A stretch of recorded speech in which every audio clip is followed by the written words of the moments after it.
All right, that's pretty good group. All right, one more time. Let me see a show of hands if you've signed up for the river list. Oh, not less. Okay, we're going to try to change that today. And we have information at our table here with USGS to help you get signed up. I'd like to acknowledge my co-author here with Erika Beyerley, as well as contributors to some of the information we show. It might be off. Let's go to the side. Let's see. Thank you. Okay, so a little bit of background on the Grand Canyon River Alert System. This is a product that we created with the collaboration of a number of different people back in 23 and 24. We were awarded funding to look at trying to develop better risk communication around things like flash flooding and debris flows in Grand Canyon. The funding group that gave us money to get started was with Natural Hazards, part of USGS. So these are the folks that do things like earthquakes, volcanoes, and landslides. So we just want to acknowledge them for the seed money to get going on this. We pretty quickly developed a working group that included the National Weather Service based in Flagstaff and Belmont, the National Park Service with Grand Canyon, and the Coconino County Emergency Management System. And what we were able to do when we get all the players in the room is think about how do we notify people about events like this, like flash flooding. When those folks are kind of outside of cellular service, they're in Grand Canyon, they're kind of out of communication. And we came up with this pretty quickly once we got folks like the county and the Weather Service together and told them, we know where people spend a lot of their time. We know where the campsites are, and we have a lot of information about the Grand Canyon. And we also are more and more using satellite telemetry, satellite messaging services such as Garmin and Spot to communicate down there. So that led us developing a system that is, it's really similar to things you'll get on your cell phone, like alerts in, let's say, Flagstaff or anywhere else where you have cell connectivity. Except we just turned it on its side a little bit and we made it available so you can subscribe with these satellite messaging devices. So it is really leveraging existing technology. We just kind of turn it on its ear a little bit to make it possible for us to make a system that works in the backcountry of Grand Canyon. I'll just note that we supplied a lot of information to the Weather Service because they weren't really aware of, where are people recreating, where are people camping, and stuff like that. And then just a kudos really to Coconino County. Without their enthusiasm about us trying to do this, I don't think we would have been able to create this system. So, and I believe our colleagues Megan Taylor and Tim Carter were here a couple of years ago talking about this system when we got it started. Again, we have some information. We have handouts available to how to sign up. I believe they might not have made it into the packets. Please come over and grab a handout on that. In review, so the system's been in place for 2 years now. It started in 2024. In that first season and year, we had over 24 alerts issued. Most of those were around flash flooding events, but there was also alerts issued with boating hazards and even missing persons, which are things that we didn't really think about when we were starting the system, so it's interesting. We had just under 850 people sign up in that first year, which is great. I think we're well over 1,000 now. I haven't talked with Tim on that yet, but and then just some important things, if you are familiar with the system. In that first year, we weren't sure how well this was going to go.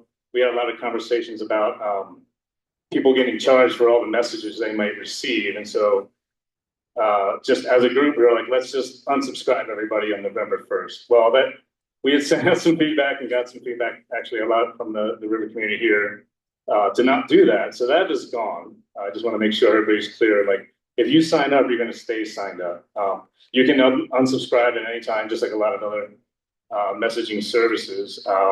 And hopefully we can work with the county to send another feedback survey out to all the subscribers, because that kind of information about how the system's working or not working is really important for us to try to make it a little bit better.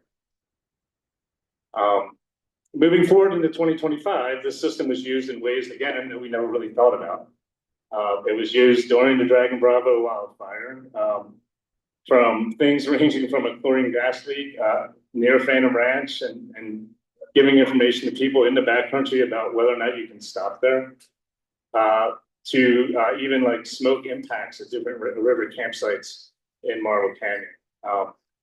Just a few more things that we worked on and developed around the Dragon Bravo fire. Erika developed kind of weekly maps. You know, we were pulling information from the incident command team, but then putting that in the context of people that are traveling in Grand Canyon, in particular on the river. So, you know, just showing what watersheds and tributaries are impacted. And these maps were coming out every week during the fire.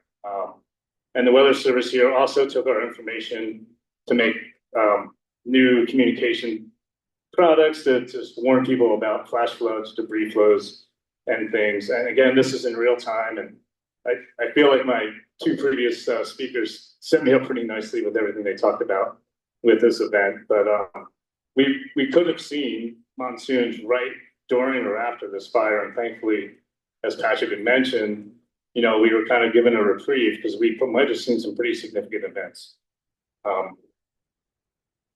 So moving forward on that, looking at the post-fire use of this alert system, we did see flash flood warnings come out in late August and early September.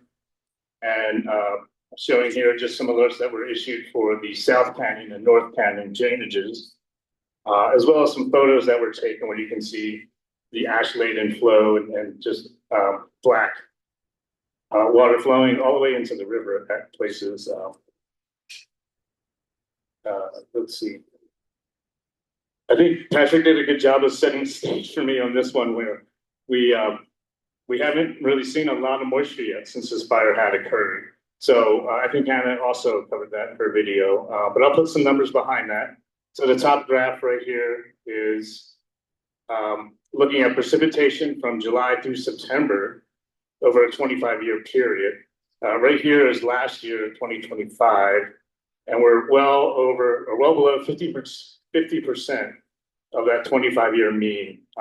So essentially, it's just supporting what my other two colleagues have said, that the runoff was extremely low so far since this fire took place. Looking at the Weather Service information, this is the, that's the Weather Service information. Precip, looking at Brain Angel Creek, which Hannah had talked about as well. Again, you know, we know that this tributary can have pretty big flows, and we just haven't seen really anything yet post-fire. This map just proves to you that the federal agencies actually coordinate and talk a lot because we have a lot of the same information. We've had several meetings with Hannah, and I know I've been emailing with Patrick about this, but I won't repeat everything they said. We do have an array of, these are all USGS monitoring locations, and just want to acknowledge our partners from the Arizona Water Science Center and Pacific Coastal Marine for their contributions. I'll show you another view of just the instruments that are in Bray Angel Creek. Again, thanks to Arizona Water Science Center for deploying these. So these are the precipitation gauges. Hannah mentioned these to you. This is a 3D view, kind of looking north in the Bray Angel Creek. The blue are the new stream gauges that were deployed, and then the Bray Angel Creek instrument is here near the mouth of Bray Angel. Something that's come to mind, I know I've talked to Hannah about that we want to try to get to, because she mentioned, well, how are we going to know when an event's happening? So she mentioned subscribing to water alerts. So that's the rangers are going to be doing that. I just want to let everybody know that that's a USGS product that anyone can subscribe to. So you can go to waterdata.gov, waterdata.usgs.gov, and find these locations and subscribe to them with your own device. And I also think there's an opportunity here. So we have a proposal in right now, again, with the same group that funded us to start the alert system, to pull all of these together so maybe we can find a way to operationalize that process. So you don't have to go out and subscribe to 7 different sensors. Let's pull all of those together into one interface. And so that's what we're trying to work on now. No one will probably tell us not to do it, but if we get the funding, we're going to do it right away. So stay tuned for that. We're hoping to hear something in the next month or so on that one. A couple more things. Hannah had covered something about the cameras that we've deployed. These are really similar to the sandbar monitoring cameras that Paul Grams and his project have deployed successfully over decades, really. And so we have 4 of those pointing at the mouths of these tributaries, North Canyon, South Canyon, Quaggan Creek, and Bright Angel Creek. And the thinking here, I think they take photos maybe 1 an hour. And I saw Paul roaming around here, so we can talk to him about that. But the thinking here is that we could actually capture events and really large events when we do see moisture return. Some takeaways from this include studies that we've done on the Verde River. This is with Dave Topping and his team. Post-fire, we saw up to 100 times increase in sediment concentrations. Similarly, we saw up to 10 times increase in flooding, and that's the peak of a flood plus the number of floods, the frequency. And then also, an increase in debris flows are quite likely. So I think the pretty supportive evidence, I think, Patrick and Hannah, because this really kind of set the stage. I don't think we've seen really anything yet. We'll see what comes this year. I did want to make a mention that the burn severity data that I'm using here, came from the team that Patrick talked about. But we then in USGS take that and further process that to develop debris flow modeling assessments. And so this is with the landslide hazards team. They're based in Golden, Colorado. So they do this for every major wildfire across the United States. So you can see a Dragon Bravo fire in a different way. These are all sub watersheds within that fire that have different rates of combined hazards. So there's different risks associated with these watersheds. And our next plan for GCMRC is to take this information and boil it down to what it would mean to be for folks on the river. So like within each of these watersheds, what is the risk associated based on the information they provided? And just some caveats, we work with the landslide team pretty closely, and they're aware that their model that they built, that they run for a lot of different places around the country, isn't super accurate for Grand Canyon, just given the unique nature and the extreme topography. But it's the best we have right now, and so it's definitely something that we want to use. We've shared this with the Weather Service. We think that this could actually feed into our alerts. So if we see, or the Weather Service sees, intense rainstorms hitting these watersheds that have been impacted by the Dragon Bravo fire, that lends a bit more immediacy to getting information out. Perhaps in the message you'll receive on the river, it's going to tell you this is an impacted watershed. We haven't developed that messaging yet, but we're working with them right now. And we think it's pretty important to get that out there. A lot of us in this room are quite aware of this Dragon Bravo fire, but we do know that people will come from other places and be in Grand Canyon. And so we want to try to get as much information to them as we can. Another kind of cool thing about the alerts is that when we do see flash flooding occurring and the Weather Service does what they do and the county sends that information out, we're collecting that and trying to operationalize that. And we want to share that with the landslide hazard team. They've been able to secure some funds to do some high resolution mapping kind of in the Park Service part of this fire. But they don't know when they want to actually do the mapping based off of a really large flash flood or even a debris flow. They want to go and map after the event happens. Well, how would you know if that happens in Grand Canyon? So, okay, fine. Well, that's what we're going to use these forecasted alerts for, as well as the online sensors that Hannah talked about, and I just showed you a little bit on. And the last piece of information that we really need to help collect this data is ground truth reports to try to let us know when do we see a really big event. So trying to forecast flash flooding in Grand Canyon is really hard. This is what the Weather Service tells us. It's why it's been not done very well. But we do think we need to just try. Some of the things that are contributing to the challenges, the Grand Canyon tributaries, like there's over 740 of them that are just ungauged. So we have no historical record of the flash flooding or flood events at all that have occurred in these places. We also could use better soil data for a lot of the watersheds that feed into Grand Canyon, as well as higher resolution data, topographic data for these same places.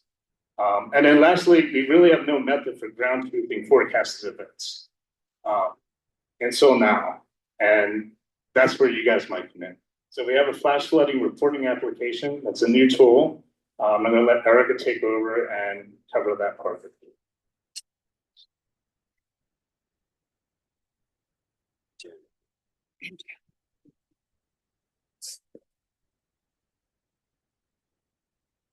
I'm Erika. So I developed a flash flood reporting application using Survey 123, and we'd like to collect your observations to be able to share them with the National Weather Service. Their database of flash floods for Grand Canyon only has about 10 records in about 10 years. And as we all know, you can see 10 flash floods in a day or more during monsoon season. And so if we can collect these and systematically put it in a database, the National Weather Service will use those observations and compare them with the radar data that they're looking at, and they use that radar data to issue their forecasts. And I believe they have about 30 years of radar data that they can go back to and just start honing in a little bit better on what the radar looks like and then what flash floods we're actually seeing on the ground. It is kind of challenging for them because when they look at it from satellite, they can only see the top of the clouds. And so they don't necessarily know how big the storm is developing further down. And so that's a big reason why getting those observations on what is actually happening is really important. We especially want to know what is coming out of the Dragon Bravo and White Sage burn scars. We have all these models and we have several stream gauges and rain gauges on the landscape.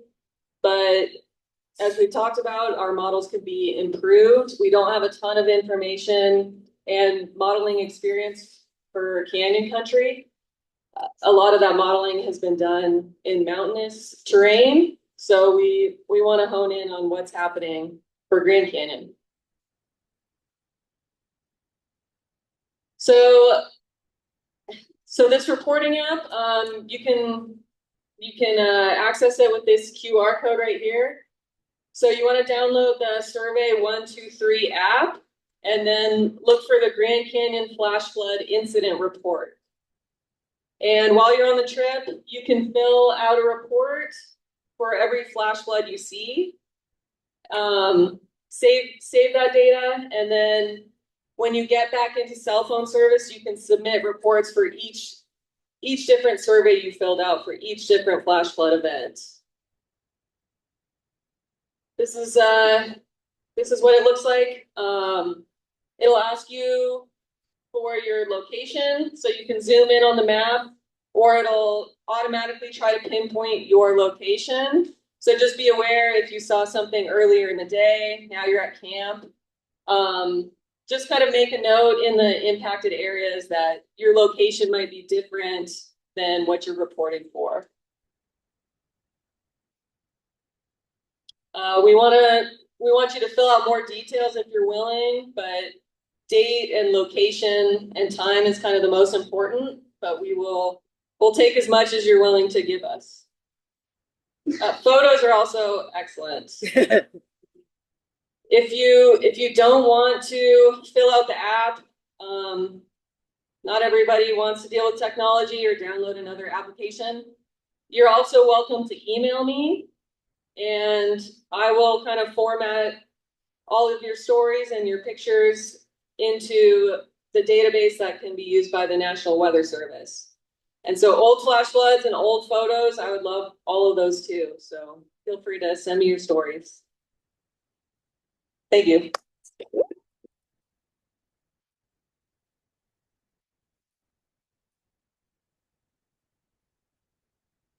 Erika, thank you so much.